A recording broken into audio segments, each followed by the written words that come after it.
The rain hit my face like tiny needles as I stood on Logan's front porch, clutching 2 wrapped birthday presents against my chest.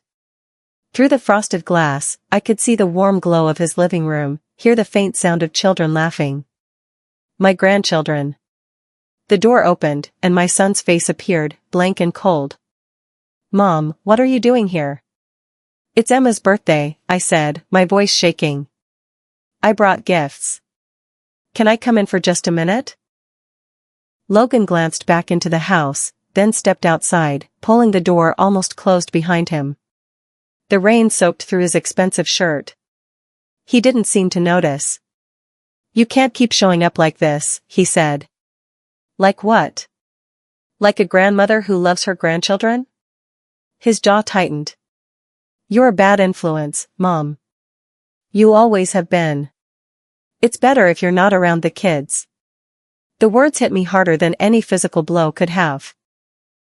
Behind him, through the gap in the door, I saw Callie, his wife, standing in the hallway.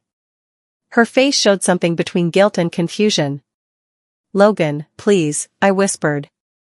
"Don't do this." He took the presents from my hands and stepped back inside. The door closed with a final, terrible click. I stood there, shaking, water running down my face, mixing with tears I couldn't hold back anymore. My son had just erased me from his children's lives like I was poison. He had no idea what he'd just done. If you're watching this video, please like, subscribe to the channel, and tell me in the comments where you're watching my revenge story from. I want to know how far it has traveled. My name is Monica Reeves, and I raised my son completely alone. His father left before Logan turned 2, disappeared into a new life like we'd never existed. I worked 3 jobs to keep food on the table and a roof over our heads.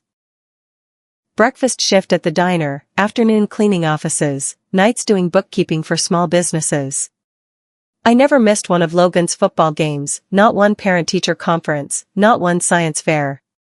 Sleep became something I grabbed in short bursts between shifts. My hands were always raw from cleaning chemicals, my back ached constantly, but Logan never went without.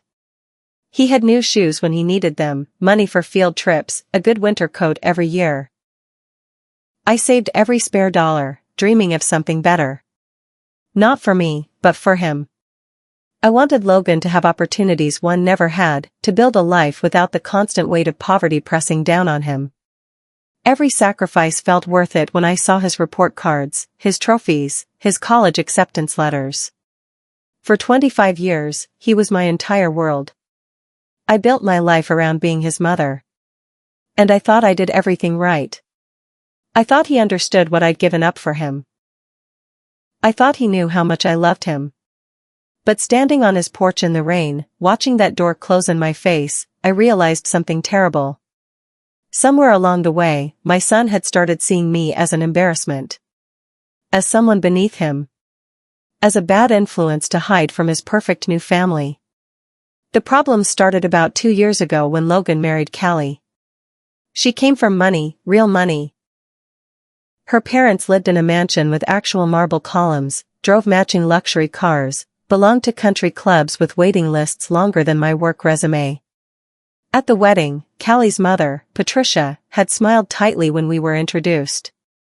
"How wonderful that Logan's done so well for himself," she'd said, looking me up and down.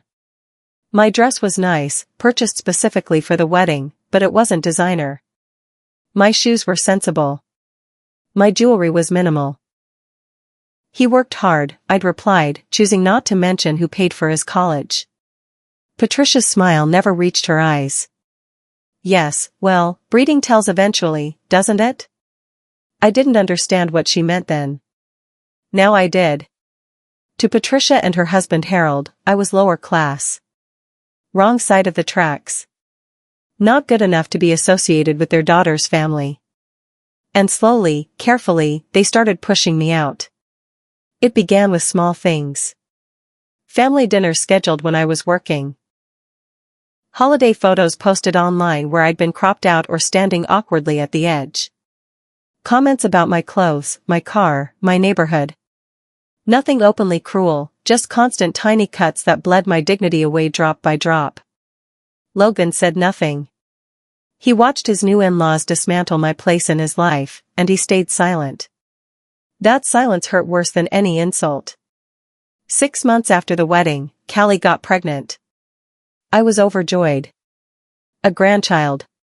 Someone new to love. I started knitting baby blankets, collecting little clothes from thrift stores, imagining holding that tiny person in my arms.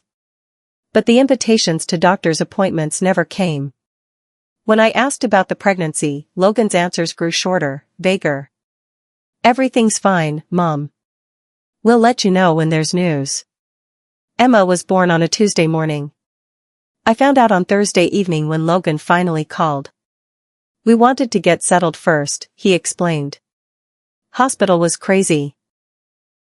I drove straight there, my heart pounding. But when I arrived, Patricia and Harold were already in the room, holding Emma, cooing over her. I stood in the doorway, suddenly feeling like an intruder. Oh, Monica, Callie said, looking uncomfortable. We weren't expecting you tonight. I'm her grandmother, I said quietly. I just wanted to see her. Patricia handed Emma to Callie protectively. Perhaps tomorrow would be better. New mothers need rest. I left. I cried in my car for an hour. But I told myself I was overreacting, being sensitive. This was just adjustment period chaos. Things would get better. They didn't get better. They got worse. Emma's first birthday party was scheduled without telling me. I only found out because Callie's sister mentioned it on social media. When I called Logan, he sighed. We kept it small, Mom. Just close family. Close family. The words gutted me. One afternoon, Callie called in a panic. Her usual babysitter canceled, Patricia was out of town, and she desperately needed someone to watch Emma for 3 hours. I drove over immediately, grateful for the chance. Emma was beautiful, already walking, babbling words I strained to understand. We played blocks on the living room floor. She called me Nana, and my heart swelled. This was what I'd been missing, these small perfect moments. While Emma napped, I tidied up, putting toys away, wiping down surfaces. That's when I saw the envelope on the kitchen counter. Heavy cream paper, embossed letterhead. The return address made me freeze. Jenkins and Associates. The same estate planning firm that handled my own legal matters. I didn't open it. I would never violate their privacy like that. But the address label was visible. Family Trust Planning and Asset Distribution. It was dated 2 weeks earlier. My hands trembled as I set it back down exactly where I'd found it. Logan was making long-term financial plans, estate arrangements, discussing asset distribution. And I clearly wasn't part of those conversations. They were planning their future without considering me in it at all. When Callie came home, she was cheerful, thanking me profusely. You're a lifesaver, Monica. Emma had such a good time. I smiled and said it was my pleasure. I didn't mention the envelope. But driving home, a cold realization settled over me. I wasn't being slowly pushed out anymore. I'd already been erased from their plans. I just hadn't known it yet. I tried harder. I sent cards, called regularly, offered to help whenever possible. For Emma's 2nd birthday, I spent 3 days baking a homemade cake, decorating it with careful precision. I bought thoughtful presents, wrapped them beautifully. When I arrived at Logan's house, the party was already over. Balloons were deflated, wrapping paper littered the floor. Callie's parents sat in the living room, sipping champagne. Oh, Callie said, opening the door. Monica, we thought you knew. Knew what? We celebrated this morning. With my parents. We didn't think you'd be comfortable. It was very fancy. Logan appeared behind her. Yeah, Mom. It just didn't seem like your kind of thing. I stood there holding my cake, my presents, my dignity crumbling. Patricia watched from the couch, her expression satisfied. When was I going to know? I asked. Were you planning to tell me at all? We're telling you now, Logan said, irritation creeping into his voice. Look, we can't cater to everyone's schedules. Things come up. I left the gifts on the porch and walked back to my car. Inside, I put my forehead against the steering wheel and cried until I couldn't breathe. My son had celebrated his daughter's birthday without me. They'd planned it that way deliberately. And worst of all, he didn't even seem sorry. That night, I made a decision. I sat at my desk until 3 a.m, staring at documents I'd kept private for years. Bank statements. Investment portfolios. Property deeds. Letters from my attorney. My story wasn't the story Logan knew. Yes, I'd worked those 3 jobs, raised him alone, struggled through poverty. That was all true. But there was more, pieces I deliberately kept hidden because I wanted Logan to grow up humble, grounded, understanding the value of hard work. 20 years ago, while working night bookkeeping shifts, I'd developed an algorithm for optimizing shipping logistics. It was elegant, efficient, revolutionary. I'd patented it quietly, then watched as a major corporation tried to steal it. I sued. I won. And then I used the settlement to build my own company. Westrail Logistics started small, just me and 2 employees working out of a rented warehouse. But my system worked. Within 5 years, we'd expanded to 3 states. Within 10, we'd gone national. I sold the company 15 years ago for an amount that made my lawyer choke on his coffee. I reinvested carefully, diversified, stayed humble. I still lived in my small house, drove my practical car, wore normal clothes. Not because I had to, but because I wanted Logan to understand that wealth didn't make you better than anyone else. But now, looking at these documents, I realized my humility had backfired. Logan didn't know what I'd built. He saw me as his embarrassing, lower-class mother. Someone to hide. My estate was worth $400 million. And my son had just told me I was a bad influence on my grandchildren. I picked up the phone and called my attorney. Monica, it's 4 a.m, Marcus said, his voice thick with sleep. I need to change my will. Silence. Then, what happened? I told him everything. The closed door, the missed birthday, the quiet erasure of my existence from Logan's life. When I finished, Marcus was quiet for a long moment. What do you want to do? I want to restructure the trust completely. 80% bypasses Logan entirely. It goes to charities, foundations, organizations that actually appreciate what I built. And the other 20%? I'm naming Callie as trustee. But there's a condition. She has to meet with me first, privately.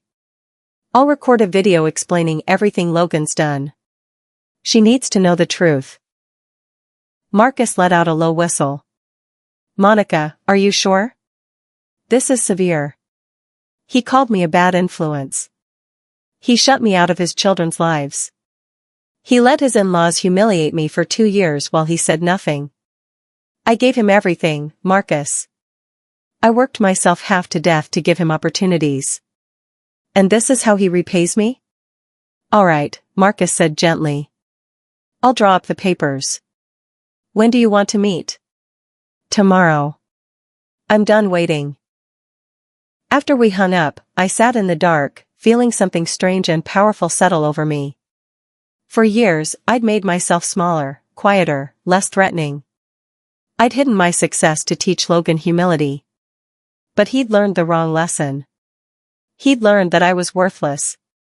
If I was such a bad influence, then maybe it was time to show him exactly how much influence I actually had. I stopped calling. Stopped texting. Stopped reaching out entirely. I went silent like fog lifting off water, just quietly disappeared from Logan's life the same way he'd disappeared me from his. Days passed. Then weeks. My phone stayed quiet. I threw myself into work with my charitable foundations, attending board meetings, reviewing grant applications. I'd been semi-retired for years, but now I returned with focus. My calendar filled up with lunches, galas, speaking engagements. People started noticing. Monica, we haven't seen you in ages. Where have you been hiding? You look wonderful. I smiled, networked, donated strategically. I let myself be visible again in the business world I'd quietly dominated for decades. And I waited. 6 weeks after that rainy porch confrontation, my phone buzzed. Callie. Monica, are you okay? Logan said you've been upset, but you haven't called. I'm worried. I stared at the message for a long time before responding. I'd like to talk. Woman to woman. Are you free for lunch? Yes. Absolutely. When? Friday. I'll send you the address. The restaurant I chose was elegant, expensive, quiet. The kind of place where serious conversations happened. When Callie arrived, she looked nervous, clutching her purse. Thank you for meeting me, she said, sliding into the booth. I ordered wine, good wine, and waited until it arrived before speaking. I'm not angry with you, Callie. She blinked. You're not? No. You've been caught in the middle of something you didn't create. But you need to understand what's been happening. And you need to know the truth about who I actually am. I reached into my bag and pulled out a sealed envelope. Cream-colored, formal, heavy. I placed it on the table between us. What is this? Open it. Her hand shook slightly as she broke the seal. Inside the envelope was a single document. My complete financial disclosure statement. Assets, properties, investments, trust fund details. And there, in clear black letters, was the number that made Callie's face go pale. Net worth, $400 million. I don't understand, she whispered. I built Westrail Logistics from nothing. Sold it for a fortune. I've been managing that wealth quietly for 15 years, investing, growing it. This is who I am, Callie. This is what Logan doesn't know. Her eyes scanned the document, then landed on one particular line. Her name, listed as primary trustee. Logan's name was conspicuously absent. Why am I on here? Why not Logan? I took a sip of wine, choosing my words carefully. Because my son told me I was a bad influence. He shut me out of my grandchildren's lives. He let your parents treat me like dirt for 2 years. And when I tried to be part of Emma's life, he slammed the door in my face. Literally. Callie's face crumbled. Monica, I didn't know he said that. I saw you on the porch that day, but he told me you just stopped by unexpectedly. He said you left because you were uncomfortable. He lied. Tears welled in her eyes. I'm so sorry. I reached across the table and squeezed her hand. This isn't your fault. But you need to understand something. I structured this trust specifically. You're the trustee because I believe you're a good person caught in a bad situation. But there's another envelope. I pulled out a second one. Don't open this unless something happens to me. Inside is a video. It explains everything. What kind of video? The truth. All of it. Every insult, every exclusion, every betrayal. I've documented everything that Logan's done. And when you're ready to see who he really is, you'll watch it. Callie took both envelopes with shaking hands. What do you want me to do? Nothing yet. Just know that you have options. And my grandchildren deserve better than growing up in a home where love is conditional and family is disposable. We finished lunch. Callie hugged me tightly before leaving, promising to think about everything. I watched her drive away, knowing I'd just planted a seed that would eventually crack open Logan's perfect facade. That night, Callie couldn't sleep. I know because she told me later. She lay next to Logan, watching him snore peacefully, thinking about the envelopes locked in her car. Around 3 a.m, she got up, went outside, and opened the second envelope. The video was 10 minutes long. I'd recorded it in Marcus's office, sitting in a leather chair with good lighting. I looked directly into the camera and told the complete story. Every painful detail. The cropped photos. The missed birthdays. Patricia's cutting remarks. Logan's silence. The door closing in the rain. I spoke calmly, without anger, just stating facts.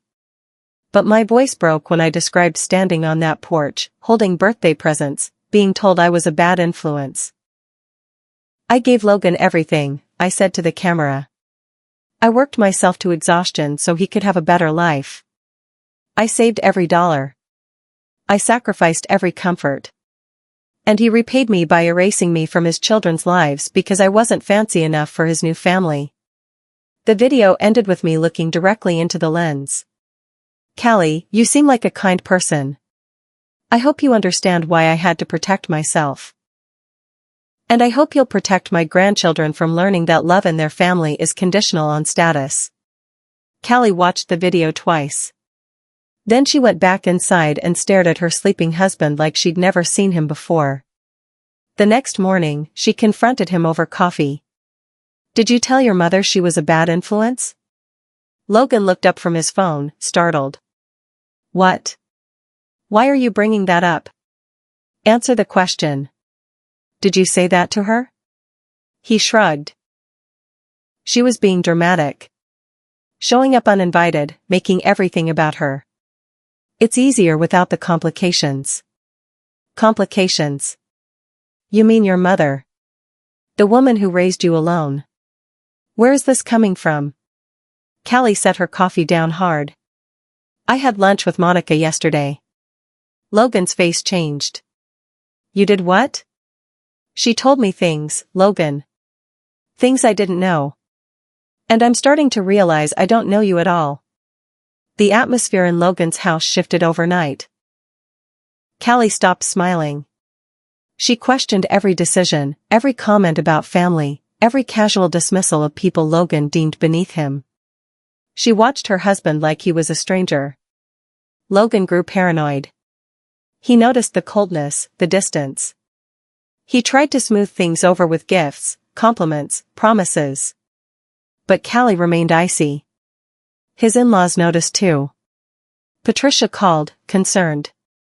Is everything all right with you too? Callie seems distant. Everything's fine, Logan lied. But it wasn't fine.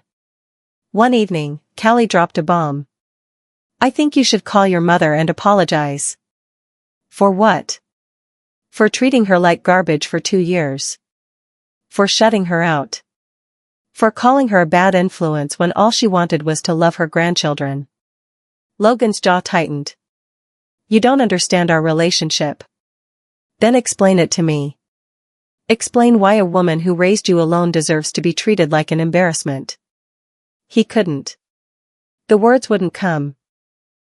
Because deep down, Logan knew the truth. He'd chosen his new wealthy family over his mother because it was easier. Because Patricia and Harold had money and connections. Because being associated with a working-class background felt like a stain he needed to scrub away. But he couldn't say that out loud. So instead, he said, I'll think about it. Callie's eyes hardened. You do that. That night, Logan tried calling me. I saw his name on the screen and let it go to voicemail. Hey, Mom. It's me. Look, maybe we overreacted. Things got heated. Why don't you come by sometime? We can talk. I deleted the message without responding. I wasn't interested in his overdue, half-hearted attempts to smooth things over. He'd made his choice. Now he could live with the consequences. 2 weeks later, Callie invited me to a charity gala. It's formal, she said. Very high profile. Please come. I want people to see you. I understood immediately. This wasn't just a social invitation. This was strategic. I bought a new dress, real designer this time, elegant and expensive. I got my hair done professionally. When I arrived at the ballroom, I looked like exactly what I was, a wealthy, powerful woman who'd built an empire. Logan was blindsided when he saw me. He stood near the bar, champagne in hand, talking to business associates. His eyes went wide as I entered. I moved through the room confidently, greeting people I knew from my business days. CEOs, philanthropists, foundation directors. They welcomed me warmly, asking about my foundations, my recent donations, my plans. Logan watched from across the room, confusion spreading across his face. Who were all these people treating his mother like she mattered? Why were they laughing at her jokes, hanging on her words? A reporter from the business section approached me. Mrs. Reeves, I've been trying to reach you for an interview. Your logistics algorithm revolutionized the industry. Can you comment on rumors that you're investing in new tech startups? Logan choked on his champagne. I saw him excuse himself from his conversation and start moving toward me. But I was already surrounded by people wanting to talk, to network, to hear my thoughts. Patricia and Harold appeared, looking confused. Monica? Patricia said, her voice uncertain. What are you doing here? Callie invited me, I replied smoothly. She thought I might enjoy the company. I saw the moment Patricia realized who I actually was. Her face went through several expressions, shock, confusion, fear, before settling on a forced smile. The bomb was about to drop. Later in the evening, Callie approached me near the dessert table. She held a small envelope, similar to the ones I'd given her weeks earlier. We stood together, clearly visible to the room. Monica, she said loudly enough for nearby people to hear. I want to thank you for trusting me with this responsibility. She opened the envelope and pulled out a single document. The updated trust confirmation. Right there, in black and white, visible to anyone looking closely, primary trustee, Callie Reeves. Estate value, $400 million. Secondary beneficiary, blank. Logan's name nowhere to be found. Several people nearby glanced over, curious. Financial documents at a charity gala were unusual. Logan materialized beside us, his face red. What is that? What are you doing? Callie handed him the paper. Your mother's trust documentation. She's made me trustee. Logan scanned the page. The color drained from his face. $400 million? That's impossible. Mom, what is this? Some kind of joke? It's not a joke, I said quietly. It's 20 years of work you knew nothing about because I chose to stay humble. I wanted you to understand that money doesn't make you better than anyone. But you learned the opposite lesson. You learned that people without money are beneath you. Mom, I never said that. You didn't have to. You showed me. I looked at Callie. Thank you for the invitation. I should go. As I walked toward the exit, I heard Logan frantically trying to explain to nearby guests that there must be some mistake. But the truth was out now, spreading through the room like wildfire. The woman they'd dismissed as working-class nobody was actually worth more than most of them combined. Logan followed me outside, practically running. Mom, wait. We need to talk about this. I stopped at my car. No, Logan. We really don't. You can't just cut me out. I didn't cut you out. You cut yourself out when you told me I was a bad influence.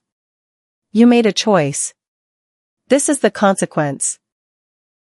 I got in my car and drove away, leaving my son standing in the parking lot, finally understanding what he'd thrown away. The next morning, Logan hired a lawyer. He filed a formal request to review my estate planning documents, claiming he had rights as my only child.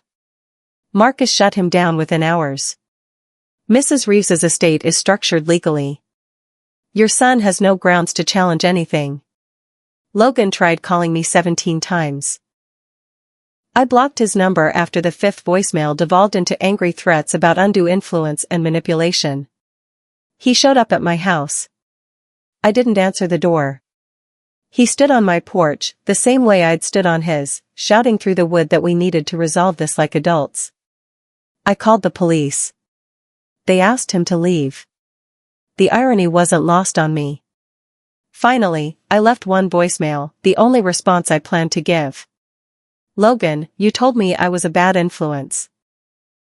You shut me out of your children's lives. You let your in-laws treat me like dirt for 2 years. You made your choice very clear. I'm simply respecting that choice. Goodbye. I blocked his number permanently. The fallout in Logan's life was swift and brutal. Callie's parents, once his biggest supporters, were furious. Patricia called him, shrieking. You let $400 million walk out of our family because of your ego? Do you understand what you've done? Harold was more direct. You're an idiot. That woman built an empire, and you treated her like embarrassing trash. For the first time, Logan's in-laws turned on him. The same people who'd encouraged him to distance himself from me were now horrified that he'd actually done it. Callie watched her parents berate her husband, and something inside her broke. She'd seen who Logan really was now. The man who could discard his mother so casually would eventually discard anyone who stopped being useful. That night, she told him she wanted therapy or she was leaving. Logan, proud and defensive, refused. I don't need therapy. I need my inheritance back. Callie packed a bag and took Emma to her parents' house. I didn't know about Callie leaving at first. I was too busy returning to my life, the real one I'd kept hidden for so long. I accepted speaking engagements, joined new boards, reconnected with colleagues. My calendar filled with meaningful work, funding scholarships for single mothers, supporting women's business initiatives, donating to causes that actually mattered. The money Logan thought he'd inherit was being put to use changing lives. But Callie called me 3 days after she left. Monica, can I bring Emma to see you? My heart almost stopped. You can? I'd like her to know her grandmother. The real one. They came that afternoon. Emma was almost 3 now, bigger than I remembered. She held Callie's hand shyly at first, but when I knelt down and showed her the cookies I'd baked, she smiled. Are you my Nana? I am, I whispered, tears streaming down my face. I've missed you so much. We baked together. Emma helped me stir cookie dough, getting flour everywhere. Callie sat at my kitchen table, watching, occasionally wiping her own eyes. I'm so sorry, she said. I should have seen what was happening sooner. You weren't the problem, Callie. But I allowed it. I didn't stop my parents. I didn't question Logan enough. You're stopping it now. That's what matters. Emma called me Nana 17 times that afternoon. Each time felt like a small miracle, a piece of my heart being returned to me. When they left, Callie hugged me tightly. We'll come back soon. I promise. I'd love that. After they drove away, I sat in my quiet house and cried. But this time, they were good tears. Healing tears. I was getting my granddaughter back, not through money or manipulation, but through Callie's courage to see the truth. 3 weeks later, a feature article ran in the regional business magazine. The headline read, The Billionaire Grandma You've Never Heard of, Monica Reeves's Quiet Empire. The article detailed my career, from janitor to logistics innovator to successful businesswoman. It discussed my charitable foundations, my investments in women-owned businesses, my deliberate choice to live modestly despite enormous wealth. The reporter had interviewed people I'd worked with, donated to, mentored. They all described me as brilliant, kind, strategic, humble. The article painted a picture of someone who'd succeeded enormously but never let success change her values. There was one paragraph near the end that mentioned my family situation, carefully worded. Reeves is notably private about her personal life. Sources close to her indicate a complicated relationship with her adult son, though she maintains a relationship with her grandchildren through her daughter-in-law. The article went viral locally. People shared it on social media. Logan's coworkers saw it. His boss saw it. His friends saw it. Everyone saw it. At Logan's office, people started asking questions. Why weren't you in your mom's legacy fund? Did you know she was worth that much? That's so cool about her algorithm. Did she teach you about logistics? Logan had no answers. He claimed he'd been busy with his own career, his own family. But people saw through it. The whispers started, ungrateful son, abandoned his mother, cut her out for money that wasn't even his. His professional reputation started cracking. Clients hesitated. Deals fell through. His boss called him in for a conversation about concerning optics. Logan was learning a painful lesson. Your reputation isn't built on who you are. It's built on how you treat people. 6 weeks after Callie left, she served Logan with divorce papers. The grounds were irreconcilable differences, but everyone knew the real reason. She'd seen who he truly was, and she didn't want her daughter learning those values. She filed for primary custody, citing Logan's unstable emotional state and concerning judgment regarding family relationships. Her lawyer presented evidence, screenshots of Logan's angry voicemails to me, testimony from witnesses at the gala, documentation of his attempts to access my estate against legal advice. Logan fought it, but half-heartedly. He was drowning in shame, his life imploding. The divorce moved forward quickly. Harold and Patricia, for all their earlier snobbery, surprised me. Patricia called one afternoon, her voice humble. "Monica, I owe you an enormous apology. I was cruel. I was a snob. I treated you terribly, and I have no excuse." "Why are you calling?" I asked carefully. "Because Callie's our daughter, and Emma's our granddaughter. And we've learned our lesson about judging people based on appearances. You built something remarkable while maintaining your integrity. We were fools not to see that. It wasn't a perfect apology, but it was genuine." "I appreciate that, Patricia. Would you consider letting us start over?" "Not for Logan's sake. For Emma's. She deserves grandparents who can all be civil." I thought about it. Holding grudges was exhausting.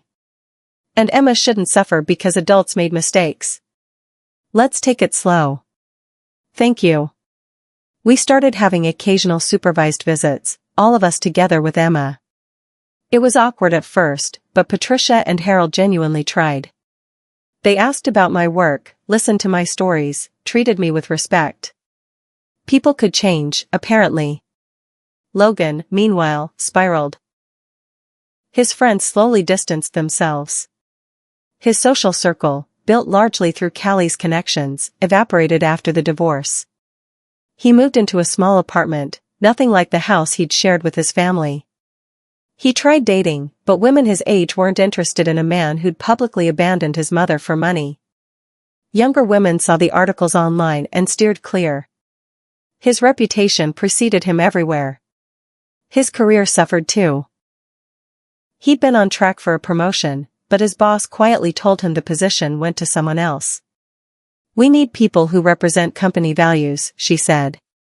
"Family loyalty matters." Logan started drinking more, posting bitter comments on social media about ungrateful parents and money-hungry relatives.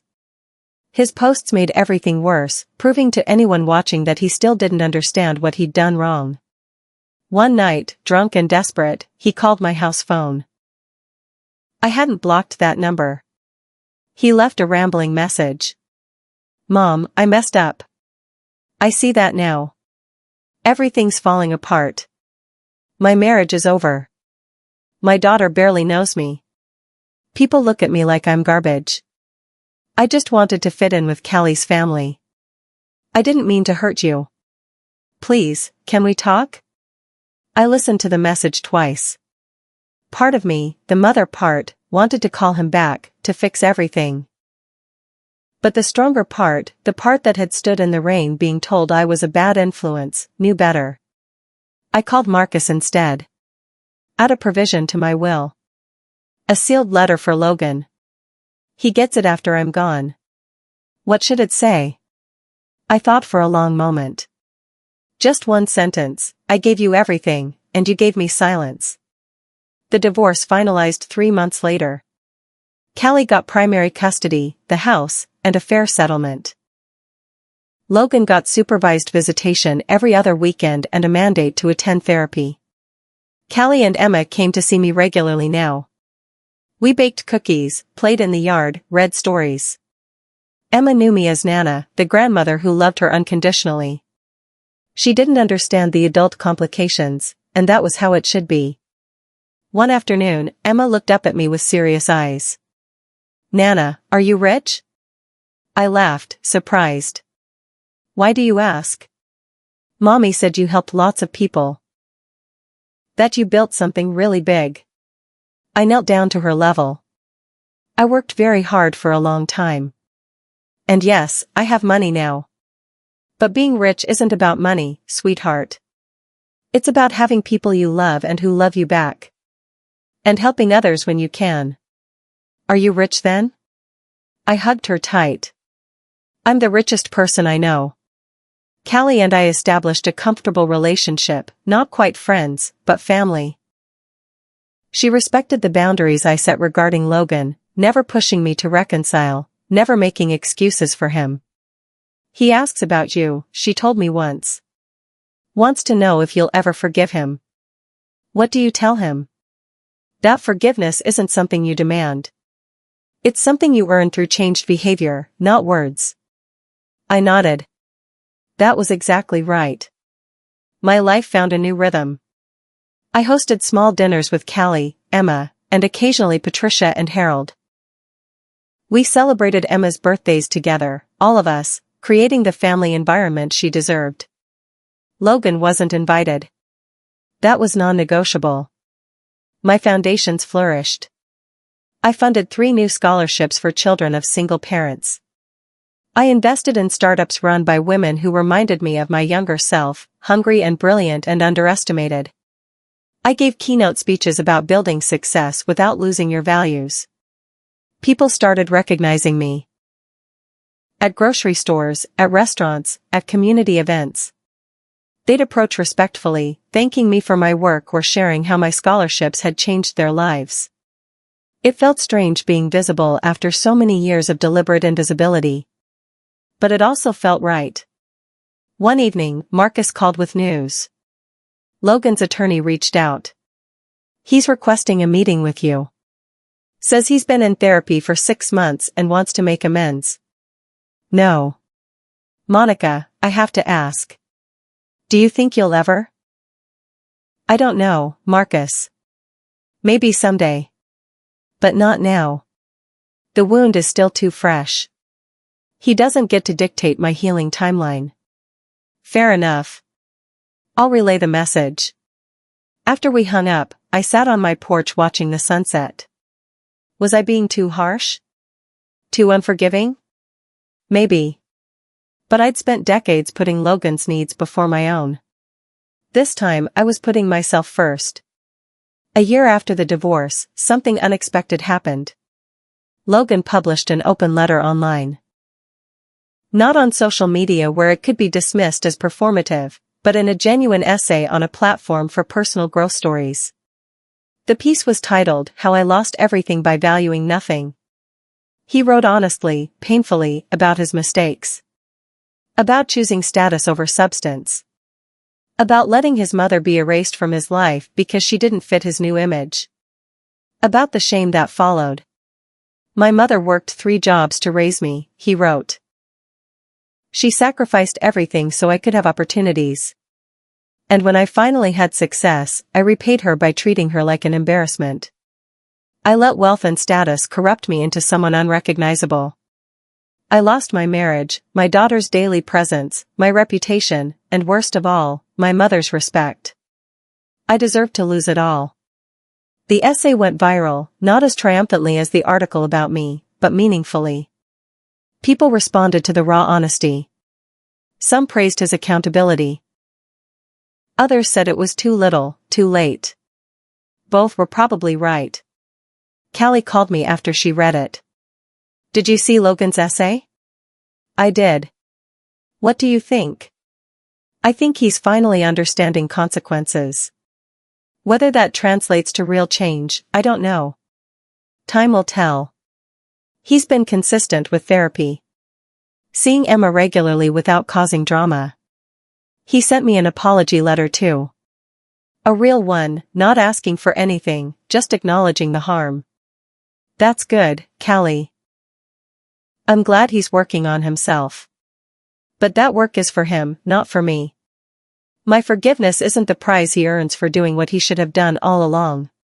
She was quiet for a moment. That's fair. I just wanted you to know. After we hung up, I reread Logan's essay. The words seemed genuine. But I'd heard genuine-sounding words before, right before doors slammed in my face. Actions mattered more than essays. Emma turned 5. We threw a party at my house, something I'd dreamed about for years. Callie, Patricia, Harold, and several of Emma's little friends filled my home with laughter and chaos. Balloons everywhere, cake smeared on faces, presents piled high. Logan wasn't there. He'd asked, through Callie, if he could attend. I'd said no. Emma had her special time with him separately. This party was mine. Watching Emma blow out her candles, surrounded by people who genuinely loved her, I felt something settle in my chest. Peace, maybe. Or justice. Or just the simple satisfaction of being present for a moment I'd been denied for so long. Make a wish, sweetheart, I said. Emma squeezed her eyes shut, concentrating hard. Then she blew, extinguishing all 5 candles in one breath. Everyone cheered. Later, after the guests left and Emma was playing with her new toys, Callie helped me clean up. Thank you for this, she said. For being consistent. For being present. Emma adores you. She's easy to adore. Logan sent a card for her. Would you mind if I mentioned that? I paused, considering. You're her mother. You make those decisions. I won't interfere with their relationship. But I'm not ready to facilitate it either. I understand. We finished cleaning in comfortable silence. This was my family now. Rebuilt, redefined, but real. I'd lost a son, at least temporarily. But I'd gained something more valuable, my self-respect, my granddaughter, and my peace. That night, alone in my house, I updated my will one final time. The letter for Logan remained.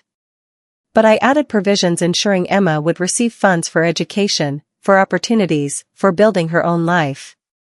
She wouldn't suffer for her father's mistakes. My legacy would be intentional, carefully crafted, meaningful. Not just money, but values. Not just wealth, but wisdom. 2 years after that rainy porch confrontation, I received an unexpected visitor. Logan showed up at my door, sober, humble, empty-handed. No gifts, no grand gestures. Just my son, looking older and tired. Mom, I know I don't deserve your time. But could we talk? Just 10 minutes? I almost said no. My first instinct was to close the door, to protect myself. But something in his face stopped me. He looked genuinely broken, not manipulatively sad, but actually shattered and slowly rebuilding. 10 minutes, I said, not inviting him in. We stood on the porch. I'm not here to ask for forgiveness, he started. I don't expect it. I'm here because my therapist said I need to say things without expecting anything in return. So here it is, I'm sorry. I'm sorry for being cruel. For being ashamed of you. For letting people treat you badly. For slamming that door in your face. I was wrong about everything. I listened, arms crossed, waiting. I've spent 2 years understanding why I did it, he continued. It's not an excuse, but I was so desperate to be accepted by Callie's family that I sacrificed the person who'd always accepted me. That's unforgivable. I know that. Is there more? I asked when he fell silent. Just that I hope someday, maybe years from now, you'll let me try to be your son again. Not for inheritance or money or anything else. Just to have you in my life. Because losing you was the worst consequence of all. His voice cracked on the last sentence. Real tears, not performed ones. I took a breath. Thank you for saying that. I appreciate the apology. But, he asked, hearing what I didn't say. But apologies are just words, Logan. You hurt me deeply. You humiliated me. You erased me. Words don't fix that. Only time and consistent changed behavior might. Maybe. I understand. Do you? Because here's what you need to understand. I'm not the same person who stood here in the rain begging for scraps of your attention. I don't need you anymore. I'd built a life, a good life, without you. So if we ever rebuild this relationship, it'll be because I choose to, not because you finally decided I was worth your time. Logan nodded, wiping his eyes. That's fair. Your 10 minutes are up. Thank you for listening. He turned to leave, then paused. Mom? Emma talks about you all the time. About Nana's cookies and stories. You're a wonderful grandmother. I'm sorry I tried to take that from you. After he left, I sat on my porch for a long time. That conversation didn't fix anything. But it was a start, maybe. Or maybe it was just closure. Either way, I felt lighter. 3 years after everything fell apart, I hosted Thanksgiving at my house. Callie and Emma, Patricia and Harold, 2 of my close friends from my charity boards, and Marcus and his wife. A full table of people who mattered.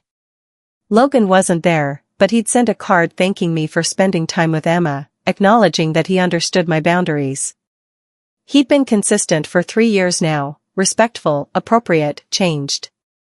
Maybe someday I'd invite him to Thanksgiving. Maybe not. I wasn't sure yet. But I'd stopped feeling angry when I thought about him. The wound had scarred over into something I could live with. During dinner, Emma stood up, trying to get everyone's attention by tapping her glass with a spoon like she'd seen in movies. Everyone quieted down, smiling at her.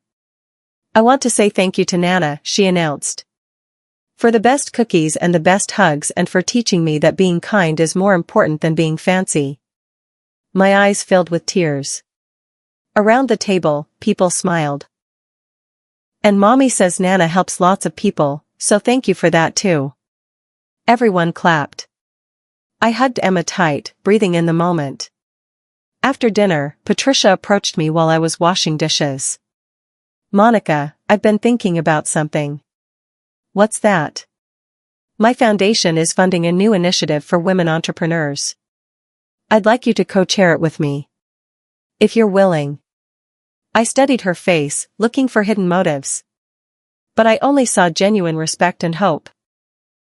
I'd be honored, Patricia. We shook hands, and I realized something. This was the family I'd rebuilt. Not perfect, scarred by mistakes and pain, but functional. Real.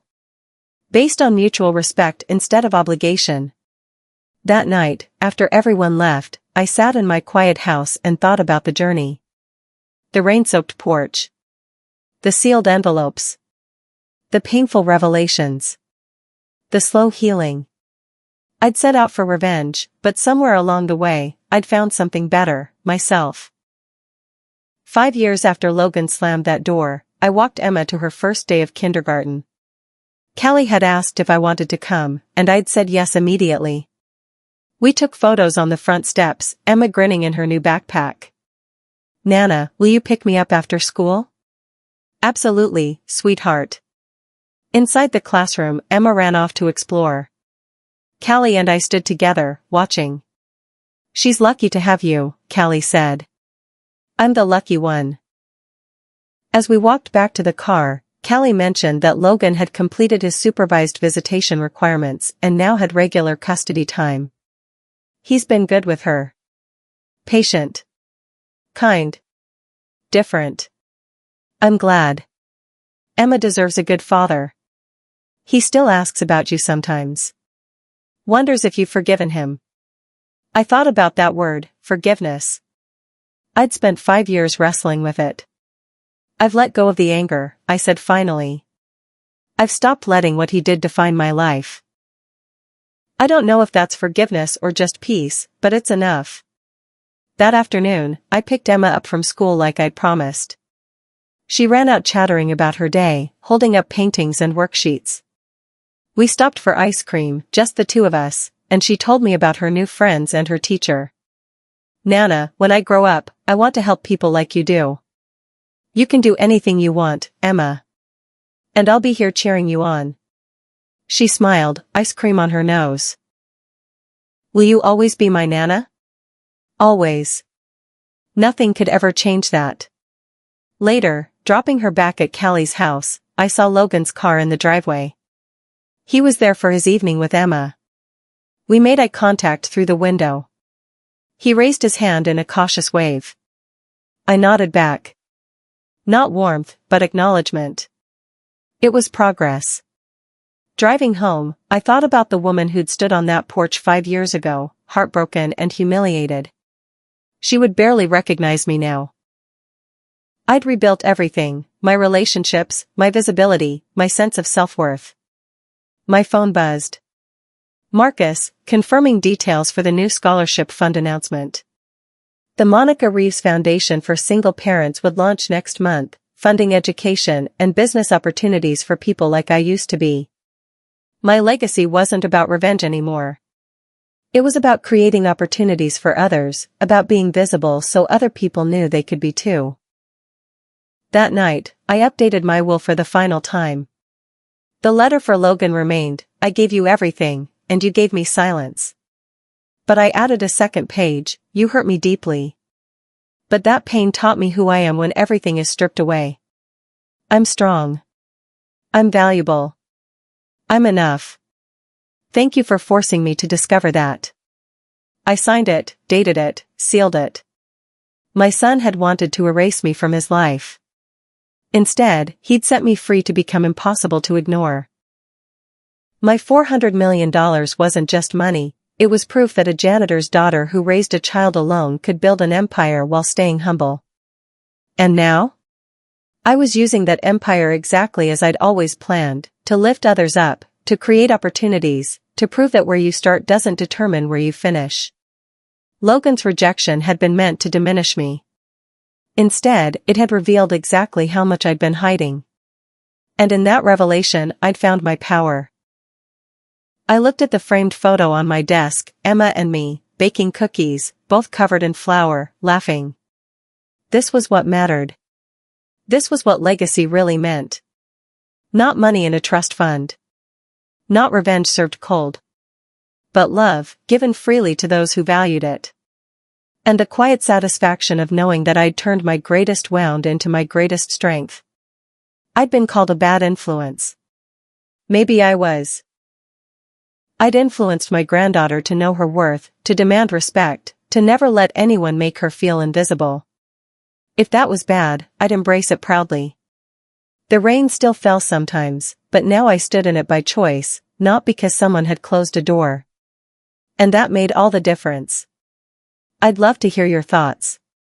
What does family mean to you? Please share below and subscribe to this channel for more stories like mine.